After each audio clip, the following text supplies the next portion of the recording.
Hello, Chicks and Ghouls, it's Elric time, and we talk about Stormbringer, the final book in the Elric Saga, the one I like the most, and the one I was anxious reading it because I was not certain it would hold up to what I remember it being. And I read it almost 20 years ago. I think it was the first, alright, it's not the first exactly. It's one of the first fantasy series I ever read. I was reading before that. I think I have read a lot of R.A. Salvatore books. I don't know if they count, if Dries Durden counts, but whatever. And I was blown away by these books about the writing and the ideas. And rereading these books right now in 2021, they were not as good as I was remembering.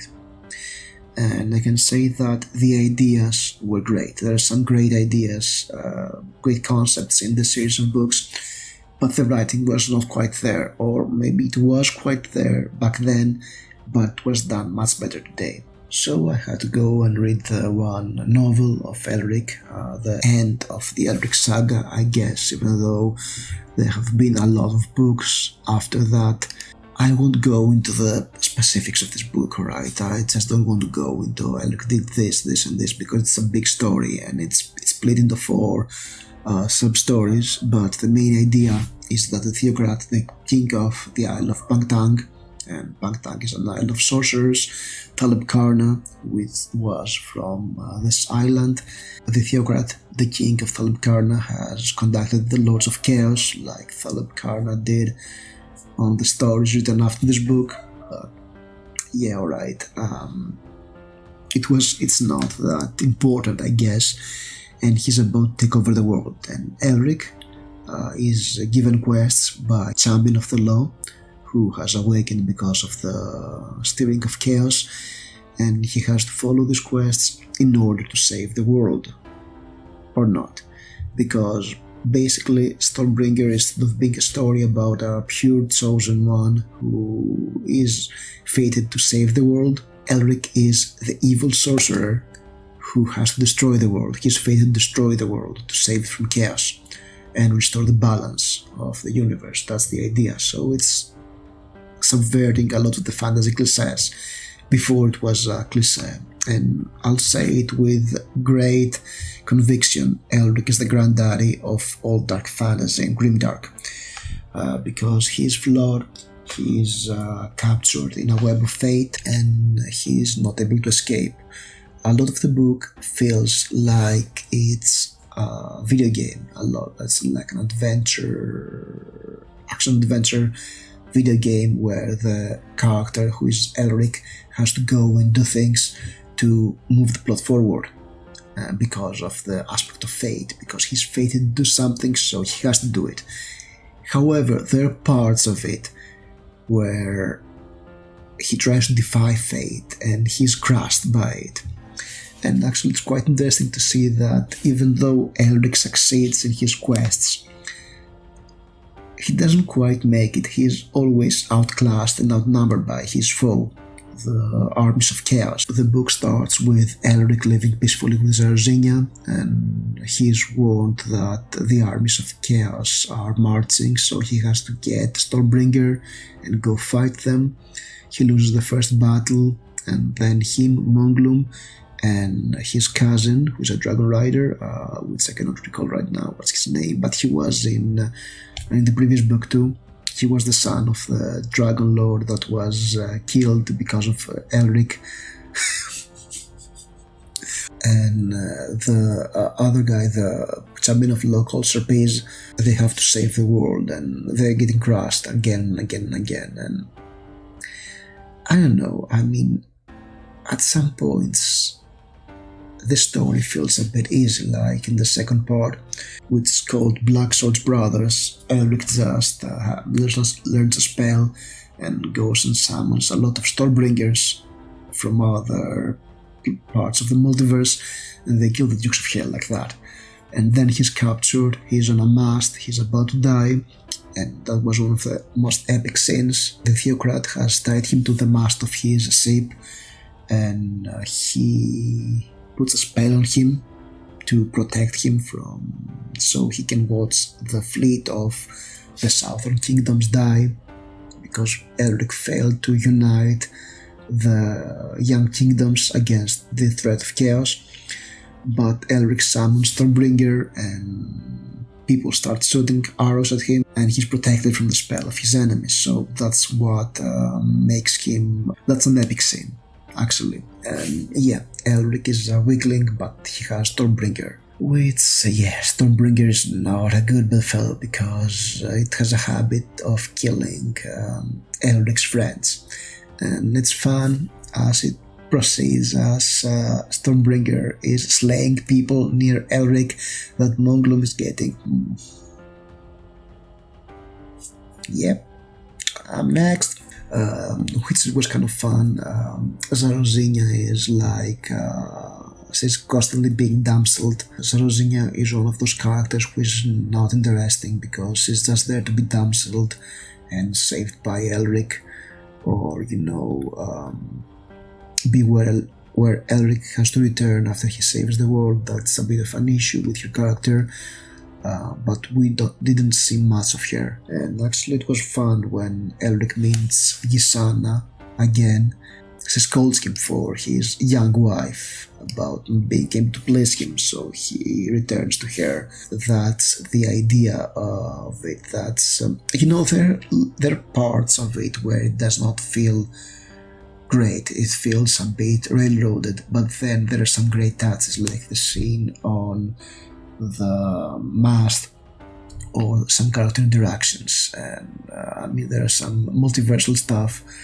At some point in my version of the story, Elric meets the gods of law, and he speaks with Lord Dumblas, I believe, which they meet for the first time in this version. Dumblas, the Lord of Law, is Dumblas. They have met before in the stories that he wrote after this book, because the stories were written out of order. Dumblas and Elric met in the city of the beggars when he killed the god that was trapped underneath it. So I guess in another version there should probably be a retcon of it. They either lost it, or this is the original, not the 6-book series of Elric, I guess. It's a bit of a thing, it's the continuity of Elric is a bit confusing.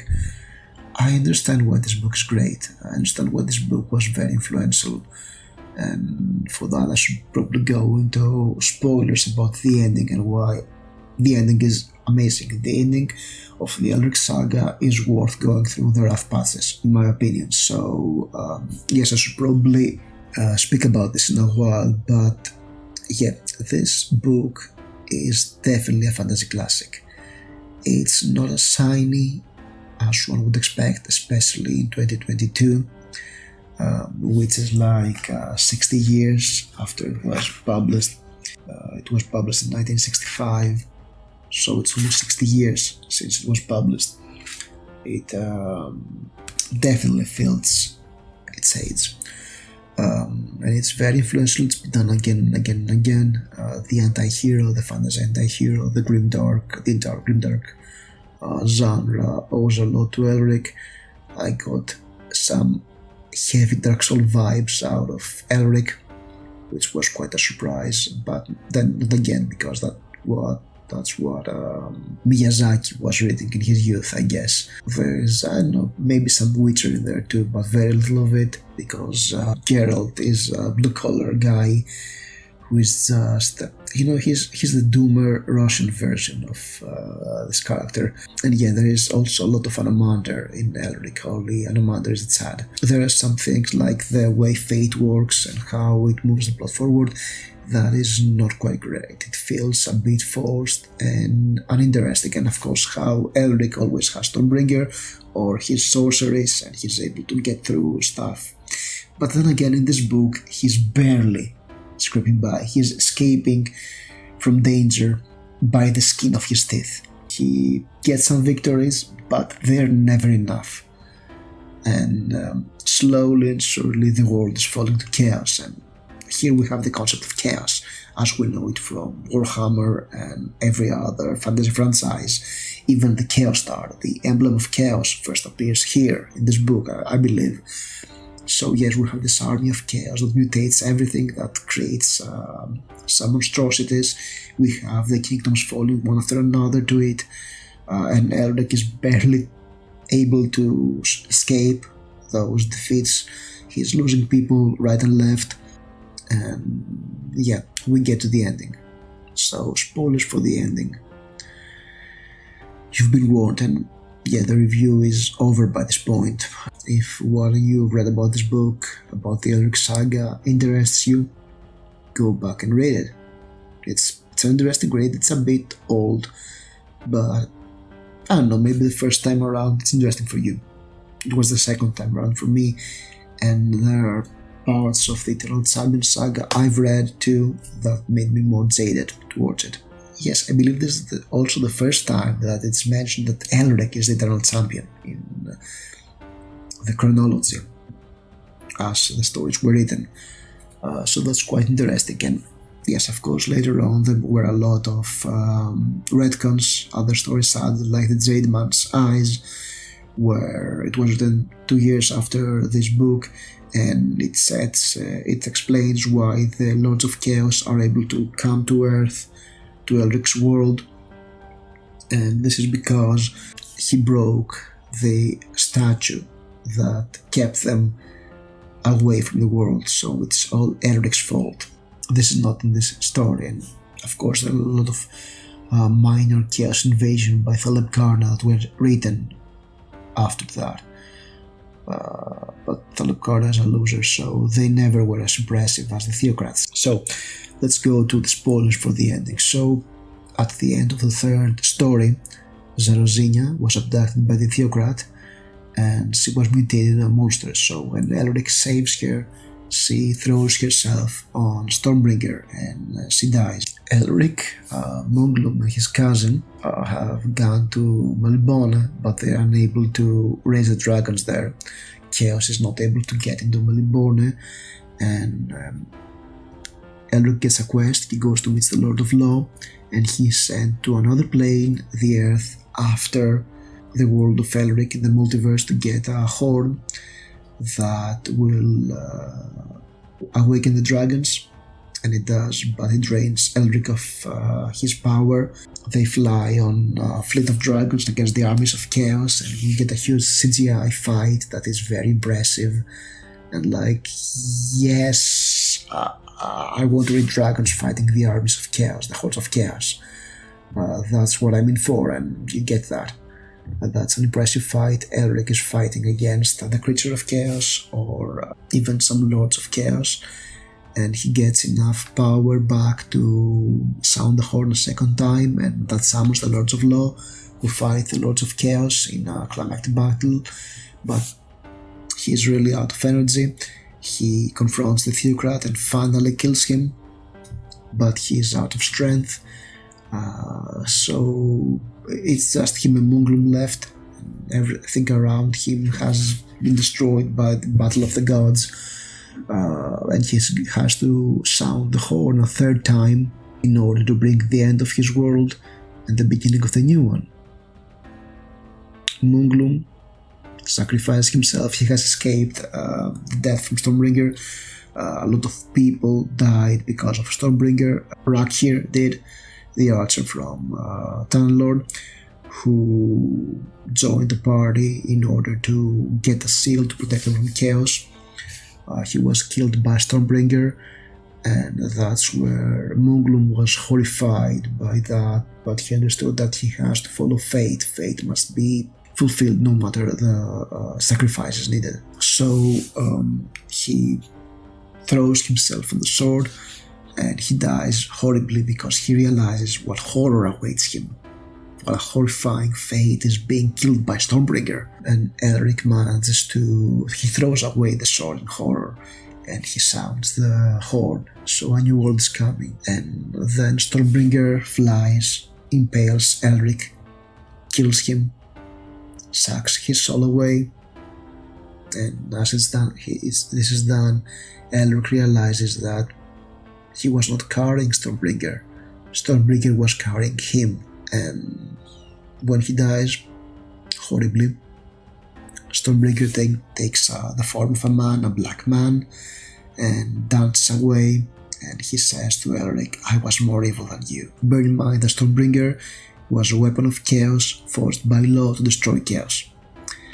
And so in the new, more rational world, and I think this pretty much assumes that the world after Elric's world is our world, where law is the winner of the struggle and it's more rational without magic. Stormbringer survives as a black form of evil, as Satan. So yeah, at the end of this book, of this series, we know that we read the story of an evil sorcerer who was fated to destroy his world while wielding Satan in the form of a sword. That's fucking heavy metal. So yeah, Elric is heavy metal. That's why you should read it. As always, thank you for watching. Have a nice holiday. There will probably be another video of 2021 next week, but I'm not quite sure. Nevertheless, have a nice holiday, and I'll see you soon. Have a spectacular Christmas.